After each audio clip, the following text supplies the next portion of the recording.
चलिए अब स्टार्ट करते हैं जीके का धार्मिक और सामाजिक पुनर्जागरण। ठीक है, तो ये जो टॉपिक है ये काफ़ी कॉम्पिटिटिव एग्ज़ाम और यूजीसी नेट में भी आता है और काफ़ी ज़्यादा जो कंपटीशन वाले एग्ज़ाम हैं उसमें आते हैं और कुछ जो है इम्पॉर्टेंट क्वेश्चन आपके लिए रख रहे हैं। तो निम्नलिखित में किसे भारत में नवजागरण का अग्रदूत कहा जाता है? तो किन्हें कहा जाता है? दयानंद सरस्वती, विवेकानंद, महात्मा गांधी या राजा राम मोहन राय को? तो इसका आंसर सही है राजा राम मोहन राय, मतलब डी इसका आंसर बिल्कुल सही है। नेक्स्ट आइए, राजा राम मोहन राय ने बौद्ध दर्शन का ज्ञान कहाँ प्राप्त किया था?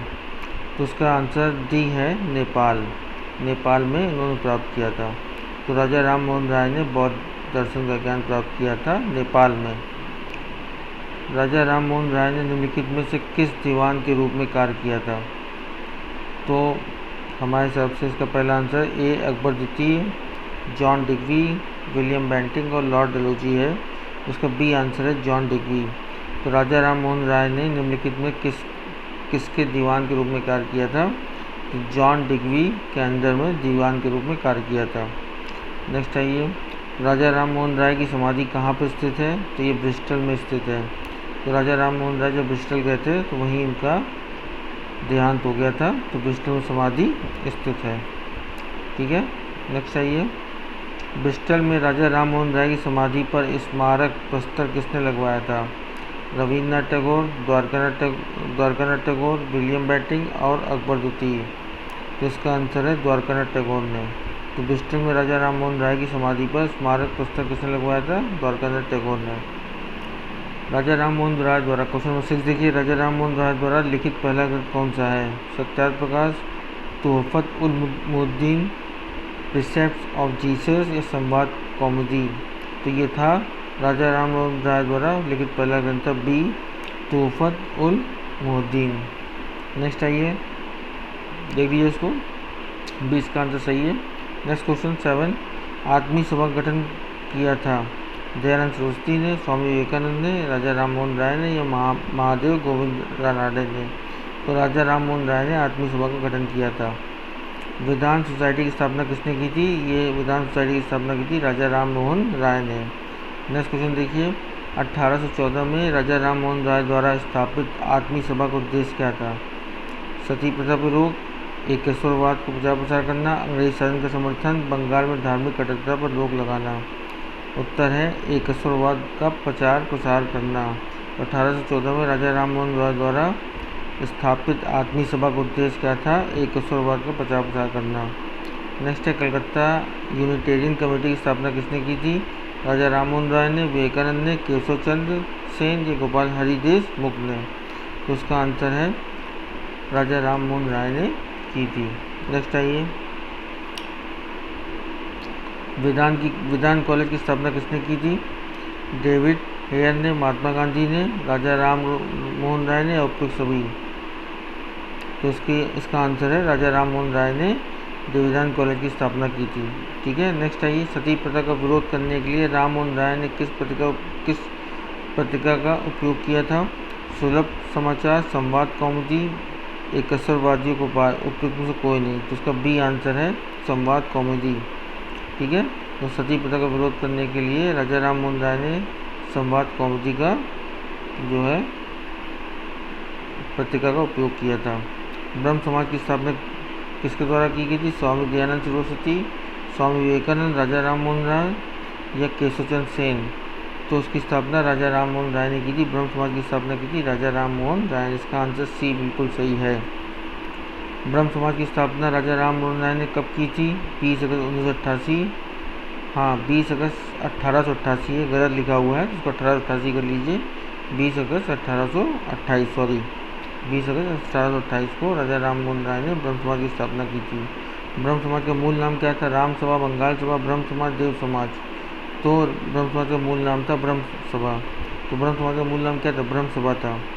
ब्रह्म समाज के प्रथम महासचिव कौन थे? राजा राम मोहन राय, ताराचंद सरस्वती, चंद्रशेखर देव या देवेंद्रनाथ टैगोर? तो उसके थे ब्रह्म समाज के प्रथम महासचिव थे ताराचंद सरस्वती। कौन थे? ताराचंद सरस्वती। भारतीय पत्रकारिता का अग्रदूत माना जाता है? स्वामी विवेकानंद को, राजा राम मोहन राय को, दयानंद सरस्वती को या जॉन एडम्स को? तो भारतीय पत्रकारिता का अग्रदूत माना जाता है राजा राम मोहन राय को। 1829 में विलियम बेंटिक ने किस अधिनियम के तहत सती प्रथा पर रोक लगाई थी? 15वें, 16वें, 17वें या 19वें में? तो हमारे साथ 17वें में के ज़्यादा 1829 विलियम बेंटिक ने 17वें अधिनियम के अंतर्गत सती प्रथा पर रोक लगाई थी। निम्नलिखित में किसने सती प्रथा का समर्थन करने के लिए धर्म सभा नामक संस्था की स्थापना की थी? आत्माराम पांडुरंग, राधाकांत देव, केशवचंद्र सेन, आत्माराम पांडुरंग। ये 2 बार आ गया, गलत है। तो उसकी राधाकांत देव ने धर्म सभा नामक संस्था की स्थापना की थी। निम्नलिखित में किसने सती प्रथा का समर्थन करने के लिए चंद्रिका नामक समाचार पत्र का प्रकाशन किया था? आत्माराम पांडुरंग ने, राधाकांत देव ने, श्री नारायण अग्निहोत्री ने या नारायण मल्हार जोशी ने? तो चंद्रिका नामक समाचार पत्र का प्रकाशन किया था राधाकांत देव ने।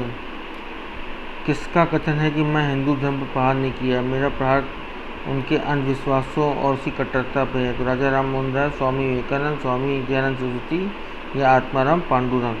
इसका आंसर राजा राम मोहन राय है। तो किसका कथन है कि मैंने हिंदू धर्म पर प्रहार नहीं किया, मेरे प्रहार उनके अंधविश्वासों की कट्टरता पे? ये कहा था राजा राम मोहन राय ने। अंग्रेजों की संरक्षण में बनने वाला प्रथम मुगल बादशाह कौन था? बहादुर शाह द्वितीय, शाह आलम द्वितीय, अकबर द्वितीय या बहादुर शाह प्रथम? तो अंग्रेजों के संरक्षण में बनने वाला प्रथम मुगल बादशाह था अकबर द्वितीय। राजा राम मोहन राय को राजा की उपाधि किस मुगल बादशाह ने प्रदान की थी? अकबर द्वितीय, अकबर प्रथम, शाह आलम, उसमें कोई नहीं। इसका आंसर है ए, अकबर द्वितीय। राजा राम मोहन राय ने ब्रिटेन की यात्रा के समय वहाँ का सम्राट कौन था? तो वहाँ के सम्राट महारानी विक्टोरिया, विलियम चतुर्थ, विलियम जेम्स या चर्चिल? तो विलियम चतुर्थ जो थे राजा राम मोहन राय की ब्रिटेन की यात्रा करते समय वहाँ के सम्राट थे विलियम चतुर्थ। राजा राम मोहन की समाधि ब्रिटेन के ब्रिस्टल नामक स्थान पर बनी है। इस समाधि को बनाने के लिए किस अंग्रेज ने अपनी जमीन मुफ्त में दी थी? विलियम बेंटिक, विलियम चतुर्थ या कुमारी कैंसिल ने? तो कुमारी कैंसिल ने समाधि बनाने की जमीन मुफ्त में दी थी। वह पहला ब्राह्मण कौन था जिसने समुद्र पार करके विदेश यात्रा की थी? तो वह पहला ब्राह्मण राजा राम मोहन राय थे। ठीक है, तो राजा राम मोहन राय पहले ब्राह्मण थे समुद्र पार कर विदेश यात्रा की थी। राजा राम मोहन राय के इंग्लैंड जाने के पश्चात ब्रह्म समाज संचालनकर्ता कौन था? तो उसके आंसर है आचार्य रामचंद्र विद्यावागीश। ठीक है, तो राजा राम मोहन राय के इंग्लैंड जाने के पश्चात ब्रह्म समाज का संचालनकर्ता कौन था? आचार्य रामचंद्र विद्यावागीश। राजा राम मोहन राय की मृत्यु के पश्चात ब्रह्म समाज का नेतृत्व किसके द्वारा किया गया था? आचार्य रामचंद्र द्वारा, द्वारकानाथ टैगोर, देवेंद्रनाथ टैगोर या उपयुक्त सभी? तो देवेंद्रनाथ टैगोर द्वारा राजा राम मोहन राय की मृत्यु के पश्चात ब्रह्म समाज का नेतृत्व किया गया था। देवेंद्रनाथ टैगोर ने ब्रह्म समाज का नेतृत्व कब संभाला था? 1839 में देवेंद्रनाथ टैगोर ने ब्रह्म समाज का नेतृत्व संभाला था। ठीक है, नेक्स्ट आइए, ब्रह्म समाज की प्रतिज्ञा पर तैयार करने का श्रेय किसको दिया जाता है? तो द्वारकानाथ टैगोर, राम मोहन राय, देवेंद्रनाथ टैगोर या ताराचंद चक्रवर्ती? तो ब्रह्म समाज की प्रतिज्ञा पर तैयार करने का श्रेय दिया जाता है देवेंद्रनाथ टैगोर को। तो ब्रह्म समाज की प्रतिज्ञा पर तैयार करने का श्रेय किसको दिया था? देवेंद्रनाथ टैगोर को। नेक्स्ट आइए, तत्वबोधिनी सभा नामक संस्था की स्थापना निम्नलिखित में किसके द्वारा की गई थी? तो देवेंद्रनाथ टैगोर द्वारा की गई थी। तत्वबोधिनी सभा नामक संस्था की स्थापना निम्नलिखित में किसके द्वारा की गई थी? देवेंद्रनाथ टैगोर द्वारा की गई थी। निम्नलिखित में किस समाज सुधारक ने 1826 के जूरी अधिनियम का घोर विरोध किया था? तो 1826 जूरी अधिनियम का घोर विरोध किसने किया था? राजा राम मोहन राय ने। ठीक है, इसका आंसर बी बिल्कुल करेक्ट है। राजा राम मोहन राय द्वारा स्थापित प्रथम संस्था कौन थी? ब्रह्म समाज, आत्मी सभा, ब्रह्म सभा या तत्वबोधिनी सभा? तो ये आत्मी सभा थी। राजा राम मोहन राय द्वारा स्थापित प्रथम संस्था जो थी आत्मी सभा थी। इसका आंसर बी बिल्कुल सही है।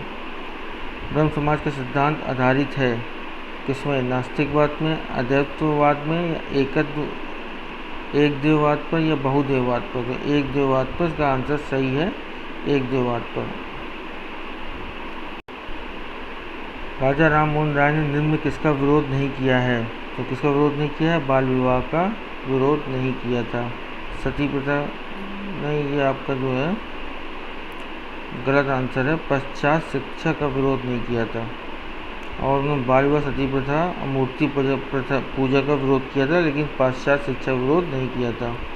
ठीक है, तो राजा राम मोहन राय ने इन्होंने किसका विरोध नहीं किया था? बाल विवाह, सती प्रथा और मूर्ति पूजा का विरोध तो किया था, लेकिन पाश्चात्य शिक्षा का विरोध नहीं किया था। इसका आंसर सी बिल्कुल सही है।